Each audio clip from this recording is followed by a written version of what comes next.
बिस्मिल्लाहिर्रहमानिर्रहीम। अस्सलाम वालेकुम। मैं हूं हामिद रफ़ीक ख़ान DPN टेलीविज़न फैसलाबाद के स्टूडियो से, और आपको एक अहम ख़बर हम ये देने जा रहे हैं कि तहरीक इंसाफ ने अपना प्रोग्राम मुकम्मल कर लिया है। जो अदम एतमाद की तहरीक थी वो आप जानते हैं कि वो वापस हो चुकी है। एतमाद का वोट अभी बाकी है। गवर्नर पंजाब की तरफ से जो कहा गया था वज़ीर आला पंजाब को एतमाद का वोट लें, और अदालत तक बात पहुँची।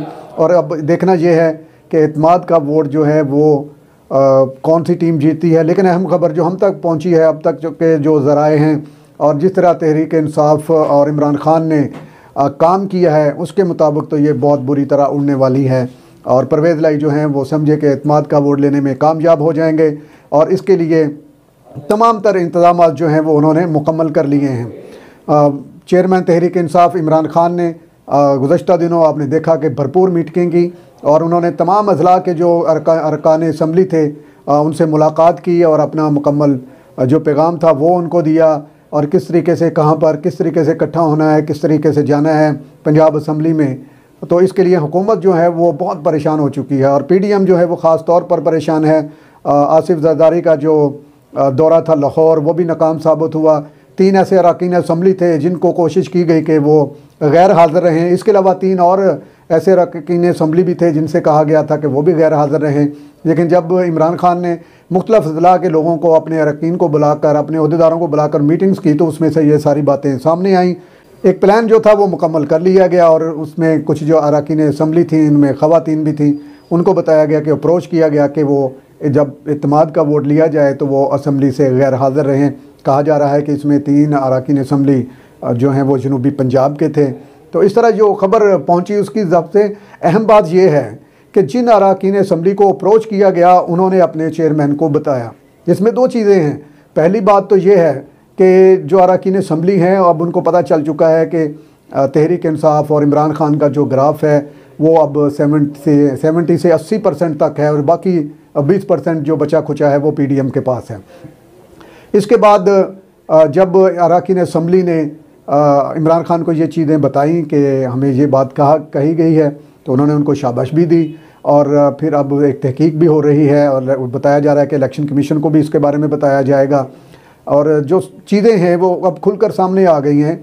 लेकिन PDM, आसिफ जरदारी का दौरा लाहौर, सारी चीज़ें, एक जरदारी सब पर भारी, वो सारी चीज़ें जो हैं वो अब मंजर आम पर आ चुकी हैं। तहरीक इंसाफ के जो कारकुन हैं, जो उनके अहदेदार हैं, और जो अरकान असम्बली हैं ख़ास तौर पर पंजाब के, वो इंटैक्ट हैं, और एतमाद का वोट देने के लिए परवेज़ लाई को तैयार हैं।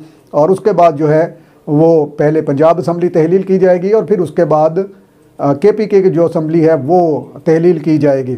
तो इस तरह जो PDM का एक फिर से बाज़ार लगाने का मामला था वो नहीं लग सका है।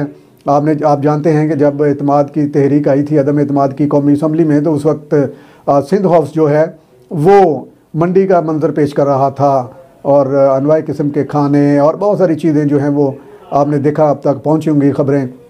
अब जो है एक बहुत बड़ा मार्का था। वो जो अरकान असम्बली हैं जिन्होंने इमरान खान को बताया, वो अब जान चुके हैं कि अगर हमारे पास PTI का टिकट नहीं है तो जीतना नामुमकिन है। और इसके बाद जो 11-12 बंदे थे, आपने देखा इससे पहले जो इलेक्शन हुआ 20 सीटों पर, उसमें से 15 सीटें जो हैं वो PTI जीत गई, और इसकी वजह से परवेज़ लाई जो हैं वो वज़ीर आला पंजाब मुंतखब हुए। तो इस सूरत हाल को देखते हुए कहा जा सकता है कि परवेज़ लाई ने एतमाद का वोट हासिल कर लिया है। अब इमरान खान जो हैं वो असम्बली को तहलील करने के लिए कह सकते हैं परवेज़ लाई को, और उसके बाद अगर इससे पहले होमवर्क जो है वो PDM भी कर रही है और हुकूमत भी कर रही है कि इसको किस तरह नाकाम बनाना था।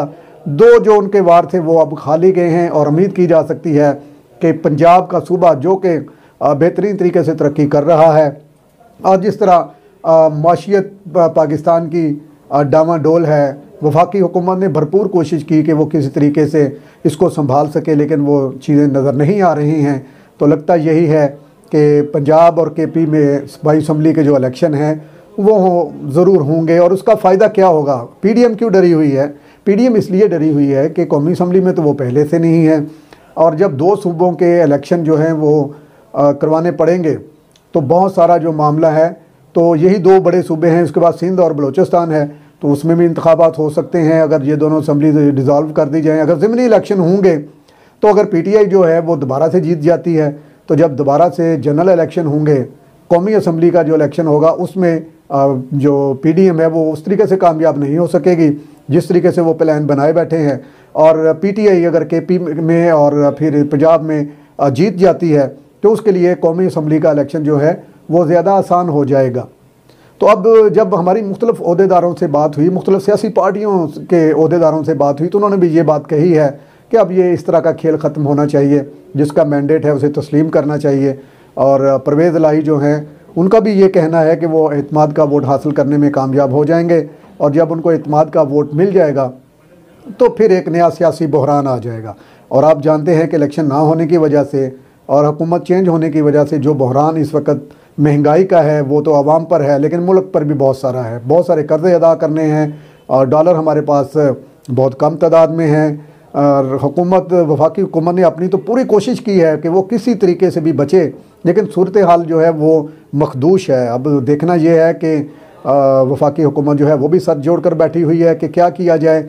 और KP की असम्बली और पंजाब असम्बली जो है वो तहलील होने के लिए तकरीबन तैयार है। चंद दिन बाकी हैं, और जब परवेज़ इलाही एतमाद का वोट हासिल कर लेंगे तो फिर पंजाब असम्बली जो है वह पहले मरले में तहलील कर दी जाएगी। इसी के साथ हामिद रफ़ीक ख़ान को इजाज़त दीजिए। अल्लाह निगहबान।